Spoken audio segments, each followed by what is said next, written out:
Why are we so addicted to chasing emotionally unavailable men?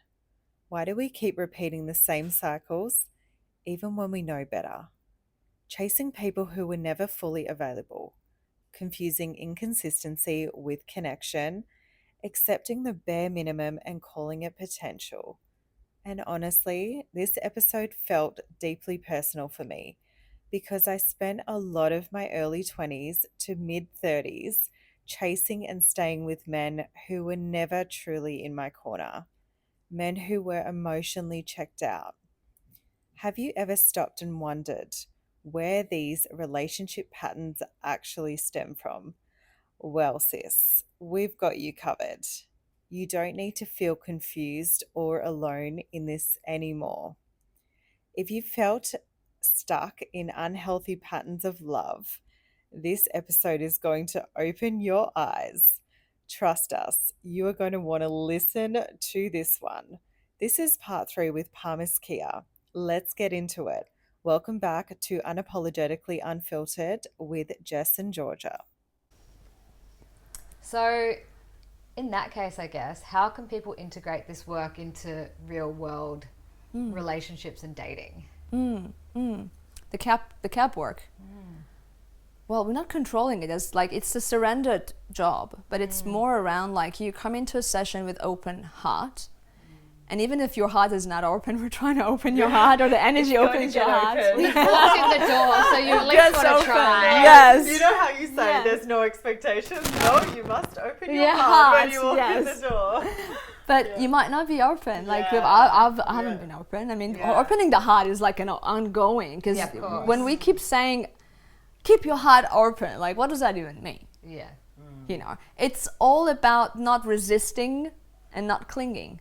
Because when you resist something because you're clinging into something else, and by that you just I think that's a very good metaphor for relationships and dating. Yeah. Too, you know? Yeah. Like resist or that's cling. it. Yeah. That's it. And as soon as you let that go, you let that love through. So there's not going to be no attachment. Yeah, perfect. Yeah. So with the Looking back to that. relationship, it helps you to just detach. And Yeah. Yes. yeah. What's The not art for of me will... detachment. Yes, the power of detachment. And on detachment, I want to just point that out. People think when we say, I want to be detached, they all picture that avoidance. Apathy is Yeah. It's so person. true. Your brain Yeah. just instantly goes. Goes I like, hate oh, you. I'm not an avoidant person. No, It's not apathy. No, it's basically being able to fully experience now the presence, or even your partners do your time together without being attached to what the outcome might be. You go on a date, you might like that person really much, the other person the same, but without feeling that clinging or the other person's fear of like resisting that relationship if they're avoidance. Just allow things to unfold and like enjoy that moment. Just enjoy the moment, and that is detachment. Yes. And that's how you have your heart open, because things are flowing. Energy keeps And it's flowing. presence. Presence. Presence. Yeah. Yeah. Simple. Well, what is the biggest misconception about spirituality and dating and relationships, do you think? Wow, juicy one. Whew. Well, let's see, because spirituality, it also comes interestingly that people have that thought of like, oh, like, you know, I have to be a hippie, or that comes with it, that kind of mindset. Flower child. Have you been on have you been on dates with men or women, and they've assumed that you are a certain way because you do cap or I think the perception changes, and unfortunately we see that. Like I was going on You dates. did tell me that. Yeah, I was remember, going on dates like before, like, you know, Yeah. before I come to this work, and I could see how some men come to, you know, attracted to you because, and they keep asking, oh my God, you're a global director, like in my, like in a corporate world back days. And it's like, are you dating me or my role in the company? yeah. And when now, like when I go on a date, like, you know, people are attracted because they first see me as me and my energy and everything. But as soon as you come up like, yeah, this is what I do, because at one point, of course, you say that, Yeah. they find it like they quite distance themselves very quickly because they don't understand And there is that kind of a woo-woo thing about energy work, or is she going to control me because she's moving people? Yes. You're like, yes, that's what Yes, I I want to do. No, I'm not controlling, but yet unfortunately there is a misconception about if you're spiritual, then you're you're actually in a certain category. But there was one thing that I liked about CAP, and it was before I even go to the training, because I was seeing all these beautiful women like on the trainings and on the photos, and you know, I was seeing them, they're all engaged in their life, they were business women and and I was like, how come? Like, why they're all so worldly? Like, you know, they do the business and all that. Like, and I was like, no, you have to be part of the world you're living. Yeah. It doesn't mean, and spirituality is not religious. It's basically being present, enjoying life and experiencing life, not to have a dogma or belief system of certain things. Yeah. It's part of your life. It Right? is, Yeah, exactly, yes. But there are so many dating apps and such, I think, came up out like, oh yeah, spiritual people, and then you see more patterns and more conditioning happens around that. Yeah. But yeah, if two partners are more aware, they're spiritual, and that's how I see. If you have enough self-love, you know, you're not trying to fill up that gap inside you from the other person. So you both enjoy life together. Exactly. Yeah. True. So what's one thing you hope that people carry from your work into their love lives? To love themselves. To love themselves. And have more self-compassion. We judge ourselves a lot every day, even in our head. We do. Absolutely. Yeah. You might make a little mistake and you call yourself, oh, I'm an idiot. Yes. Immediately. 12 times. That word comes Yeah, up. It's so so true. common. But Yeah. being impeccable with our words is part of the, first agreement in the four agreement. The fourth, book. yes. Yeah. It's the first, isn't it? Yes, the first one. And it's really important because, and interestingly, I didn't know this until, again, 2 days ago from that teacher about the word abracadabra. Apparently in Hebrew, it means you create what you say. Oh. Oh, okay. So, and Abracadabra. whatever we say about ourselves, that takes that self-compassion away from us. So when you love yourself, when you come to this work, it helps you to open up, to let go, to detach, and to bring you back to yourself, which is nothing but a loving being. And when you're in love with yourself, I'm not talking about selfish, like self-love and self-compassion is not about being selfish. It's about respecting yourself and your boundaries. And at the same time, when you love yourself, then love attracts, love expands. So that's how I would see that. And I've seen many people, like one of my clients recently actually messaged me after New Year, and he said, I actually met the love of my life. I'm so happy. And yeah, and he was like, I really want to show my partner to you. I was like, yes, so we're going to have coffee together. that's so Yes. nice. So, and it was so good because he felt so heartbroken before, like, So you've seen him go through the whole journey. Yes, and he actually committed as well, because you can come to CAP for like once. Again, it might not be for everyone, so you know yourself, but you could come one like a gym and you feel like like a dopamine hit. I'm home. I'm feeling cool. Yeah. But then you go back and you just lose that momentum. Yeah. But when you commit to something, and he committed himself to showing up every time he had a time, he was there, and he was like, so many shifts happened one after another, and now he's like in a state that I'm just like, oh my god, just put a smile on my face. Yeah. That's so nice. Yeah.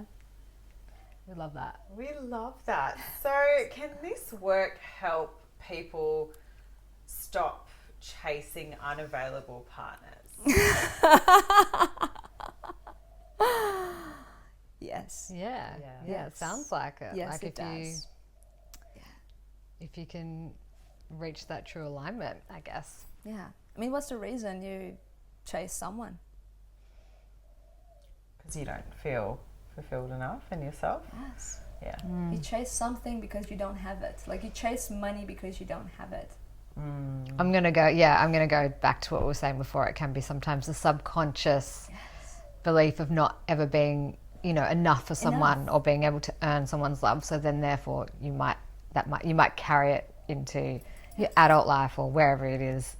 and you chase people that are never going to give you the love back. Yeah. And one part about the chase of the subconscious that you mentioned, and you also said unavailable partners, they're linked together subconsciously. If you're not feeling your grief or your emotions or your wounds, just imagine I cut my hand, right? Yeah. And this wound is like painful, and instead of me going, and it needs stitches. So instead of me going to the hospital and get some stitches, which is going to be painful and not very pleasant, I keep banding on it, or like having some sedations. It might calms the pain temporarily, but it keeps coming back, and the wound would just go deeper and deeper. Yeah. It's the same thing. So someone who is after an unavailable partner, usually chasing them without knowing, subconsciously, it goes back all the way to that wound that hasn't been healed. So once they actually face that wound where it was and integrate that, then they come back to that real self, and there's no need. So Yeah, really interesting. Very, very fascinating. How does CAP support healthier boundaries in dating? Boundaries. Buzzword. We love boundaries. Yes. What I would like to say is, let's go back to the class, because I didn't cover that, and it goes back to your question. We've talked about emotions that it makes you to feel, and also releasing anything that's blocked within your system. We suppress our voice all the time because we've been conditioned again to say the right thing or politically correct, and especially women, be a lady, don't laugh out loud, or you don't say certain things. And in CAP, it actually, and that's part of my favorite one, because you could hear emotions. Like when you're in a session, some people start to cry out like really loudly, or like they could laugh out loud. And you're familiar with that genre? Yes, I have. That's I didn't expect it, to be honest. I didn't, but I don't know what I was expecting. So That's good, apparently. And they scream. they're screaming. They're too. screaming, Yeah. and that's common. Laughing. There was there was someone who was like, when I was in one of your sessions, they're like, ha ha ha ha ha, like, and they were laughing, and it sometimes like it's easy to go off with like distract me